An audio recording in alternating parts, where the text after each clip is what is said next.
pero que también en el otro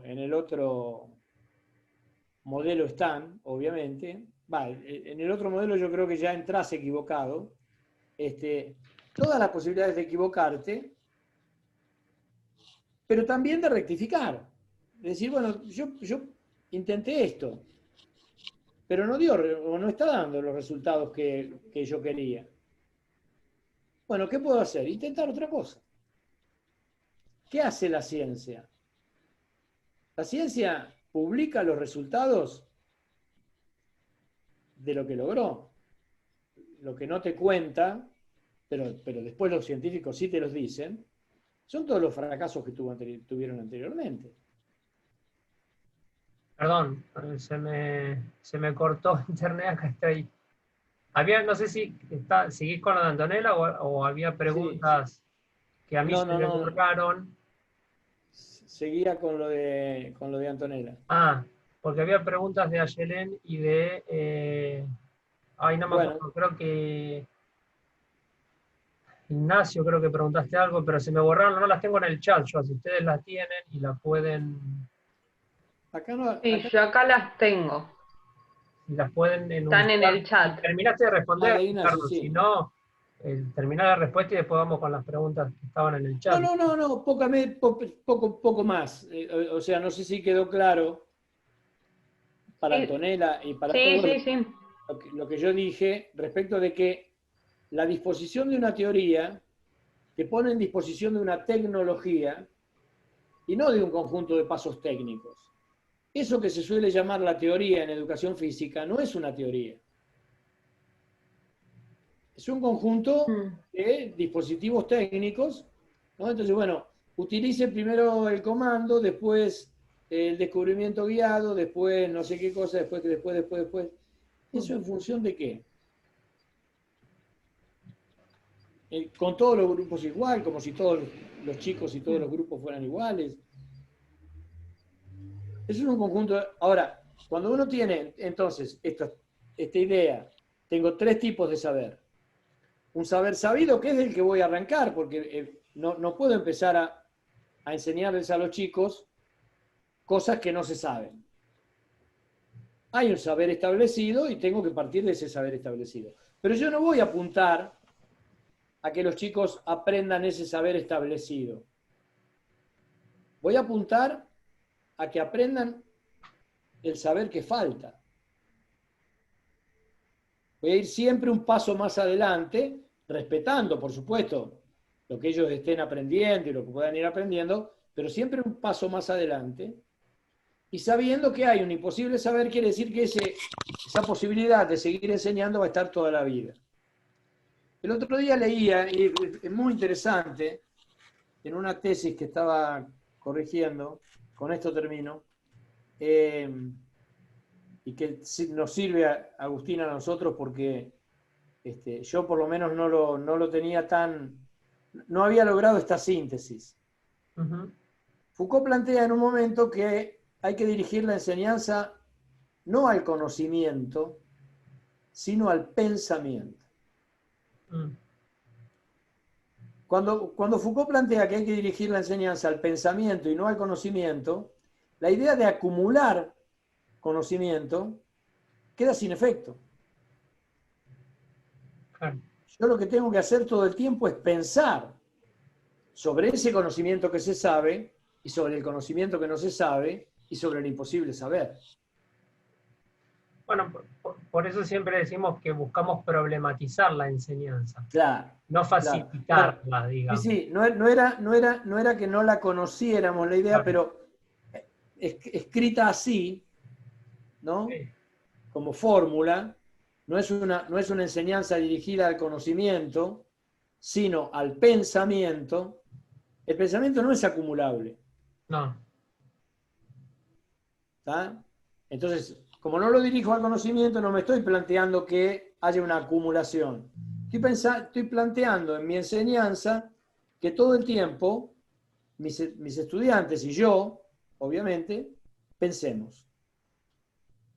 Mm. Bueno, ahora sí estaba la de Ayelén. Sí, pero yo no las tengo en el chat, se me borraron cuando se me Los desconectó. saberes de los enseñantes deberían responder todos al saber acordado por Creo la que teoría de la aprendizaje. ya lo respondió con esto del buen día primero. Sí, ¿qué tal? Con lo de saber sabido. Que siempre se va a intentar saber, siempre se va a dejar en claro que hay un saber que falta. O sea, la respuesta que hice se responde con esto que acaba de explicar. Y ahí lo termino de, digamos, de entender. Bien. Después había otra cosa que se me había disparado, digamos, en pensamiento ayer a la noche, que era acerca de hay una parte que dice, no me acuerdo en qué texto ya, que habla de la universalización de los saberes. O sea, de que lo que intenta la educación física en este sentido es tender, digamos, a la universalización del saber. Si ese saber universal, ¿de dónde se va a tomar, digamos, lo que es universal y lo que no? Es lo que el otro día le preguntaba al otro profesor, ¿cómo se llama? Al profesor de teoría social del cuerpo. ¿Qué se va a considerar como universal en el caso, por ejemplo, de, no sé, si yo teorice una práctica donde haya algo que, digamos, que considere que es fuera de lo común, digamos? ¿Cómo podré teorizar sobre eso sin que previamente haya sido considerado universal? Sí, no sé si Claro. entiende. No sé si te entiendo del todo, pero yo contestaría lo siguiente. El saber es universal en un momento determinado, siempre, cuando está estabilizado. Ahora, cuando vos agregás el saber que falta, ese saber universal va a estar siempre en movimiento. Claro. No va a ser igual hoy que mañana. Digamos, el saber universal en un corte transversal a fines del siglo XIX no tiene nada que ver con el que harías hoy, con el que encontrarías hoy. Pero ese saber universal es siempre un saber sabido. Nosotros decimos, bueno, el contenido es universal. ¿Por qué? Bueno, porque al básquetbol se juega siempre así, no siempre así, sino hoy por hoy en todos lados así, al fútbol así. Entonces, desde ahí es de donde uno parte. Pero si uno considera la movilización del saber, ¿no?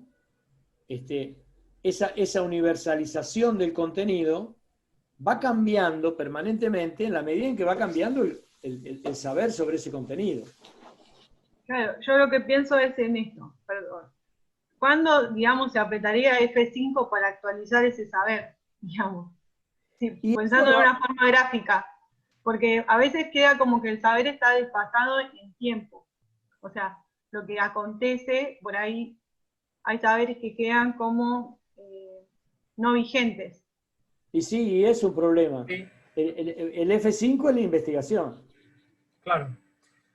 El F5 es la investigación. El que actualiza el saber es la investigación. A fines del siglo XIX se creía en la teoría de la gravedad de Newton y en 1915 se empezó a creer en la teoría de la gravedad de Einstein. ¿Y eso por qué? Bueno, es la investigación, ¿no? Por eso, una cosa que yo estaba preocupado en la pregunta que hizo Antonella y que me parece interesante insistir en eso, es en esa relación entre saber sabido y saber en falta. Claro. Porque a veces se piensa que nosotros arrancando o dándole importancia al saber en falta, nos olvidamos del saber sabido. Y no, el saber sabido existe, es así. Ahora, no siempre el saber sabido que circula en las escuelas, en los clubes, en la sociedad, es ya totalmente válido. Ha quedado, como vos decías recién muchas veces, dijiste una palabra muy precisa recién. Que queda desactualizado, digamos. Desactualizado, exactamente. Desactualizado. Entonces, bueno, hay que tratar de estar muy actualizado, ¿no? Ese es un punto que también los profesores tenemos que tener en cuenta, de tratar de estar muy actualizados, sea aquellos que tenemos la posibilidad de investigar, investigando, y los que no, estudiando, siempre los materiales más actuales que estén a su alcance, digamos, ¿no? Ah, Si uno tiene esta idea de saber sabido, saber en falta, saber imposible, va a poder hacerlo porque va a saber siempre que ese saber sabido es sabido hoy. Pero mañana puede estar desactualizado totalmente, ¿no? Y que entonces ya hay un nuevo saber sabido a partir del cual arrancar, que a su vez va a ser reemplazado por otro saber que todavía no se sabe, y así sucesivamente, digamos, ¿no? Eso por un lado. Y por otro lado, hay una cosa también en la enseñanza de la educación física que tiende a la universalización del sujeto, que es esto que Agustín planteaba como la idea de que el sujeto es el individuo y que por lo tanto se lo puede medir, se lo puede pesar, se lo puede, ¿no? Un sujeto que ya existe, que ya está, que es ese individuo que está ahí, que se supone que se puede saber y conocer de él porque tiene 7 años, 8 años, porque fue a la escuela, porque no fue a la escuela, porque le pasó tal cosa, bla, bla, bla, no sé. Cuando lo que planteaba Agustín es, en realidad, hasta que llegue el momento de la clase y nosotros, en el rol de profesores, que él planteaba, nos planteaba el rol de observadores y que es muy importante, porque el profesor lo primero que tiene que hacer es observar. ¿Qué es lo que hay acá? ¿Qué es lo que pasa acá? Eso en la didáctica se coagula con la idea de diagnóstico. Hice un diagnóstico a principio de año y listo, ya está. Todo lo que va a ocurrir de acá en adelante va a ser de acuerdo con este diagnóstico. No, el profesor está diagnosticando todo el tiempo. Está observando todo el tiempo. Y a partir de ese observar, va tomando decisiones. Lo que también marcaba muy bien Agustín es que esa observación no es ingenua. Se hace a partir de una teoría. Y entonces esa teoría, ligada a la observación del lugar donde estamos trabajando, va a dar precisamente, digamos, las técnicas que vamos a usar y de qué manera nos vamos a manejar para enseñarle a los chicos. Inclusive Agustín hacía mucho hincapié en que además dentro de la misma clase se producen desfasajes porque no todo el mundo aprende de la misma manera y del mismo modo. Ahora bien, lo que él decía no es una enseñanza determinista, sino es una enseñanza probabilística. También tiene su importancia porque si se supone que nosotros estamos enseñando gimnasia, bueno, hay una alta probabilidad de que lo que los chicos aprendan sea gimnasia. Tiene que haberla, digamos. Tiene que haberla. No sabemos muy bien qué aprende cada uno de la gimnasia y cómo aprende cada uno la gimnasia. Pero bueno, hay una alta probabilidad, y si yo la enseño bien, de que lo que aprenda sea gimnasia y no deporte o handball u otra cosa, ¿no?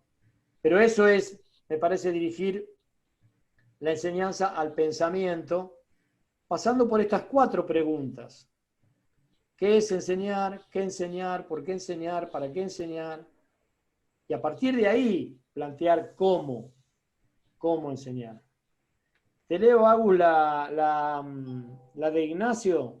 A ver Si la... que nos va a cortar y nos vamos a volver a conectar. También acá Fernando Bueno, quería decir alguna otra cosa, pero dale. Sí, Dale. está bien.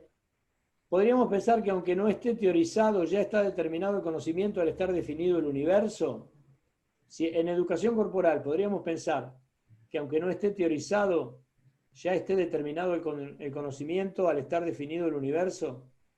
Y mi respuesta a Ignacio sería, el universo no está definido hasta tanto vos no lo empieces a teorizar, digamos. Este va a ser el tema. Claro. Entonces, vuelvo sobre esto. Sobre esta articulación entre este saber sabido o este saber establecido, digamos, y la falta de saber, y un imposible, digamos. Digamos, no... Si vos vas a tener un imposible, fíjate que no vas a tener todo el universo, todas las teorías del universo, digamos. Hay algo que se te va a escapar en primer lugar, digamos, porque siempre hay algo a lo cual no se puede acceder. Entonces, a partir de allí, vos estableces un determinado saber, que es conocido así como decía Ricardo, como saber sabido, saber establecido. O podría ser el conocimiento también, podríamos decir. Ahora, y es al día de hoy tenemos este saber. No está ya definido de antemano, o no está no es que si no lo definimos ya está en algún lado. No, en este sentido. Entonces, será necesario ir indagando para poder establecer distintas teorías o distintos saberes. En principio te diría que no, digamos. No sé cómo llegás a esa idea me pareciera, yo lo imagino así, como es algo que vamos a descubrir en algún momento, que está en el universo por ahí y lo vamos a descubrir. Y en realidad es a la inversa, digamos. Es necesario establecer, digamos, una teoría para poder dar cuenta de que algo existe. Digamos. No sé si vos llegás, si este es el razonamiento que estás realizando, Ignacio. No sé por dónde vas pensando esto. Pero te diría que no, digamos. Se nos va a cortar, ahí nos dice menos de un minuto. Seguramente, digamos, lo que resulta interesante es que esto que dice Agustín, básicamente. El universo es probabilístico. La naturaleza es probabilística. Perdón, yo salgo porque me están llamando por teléfono.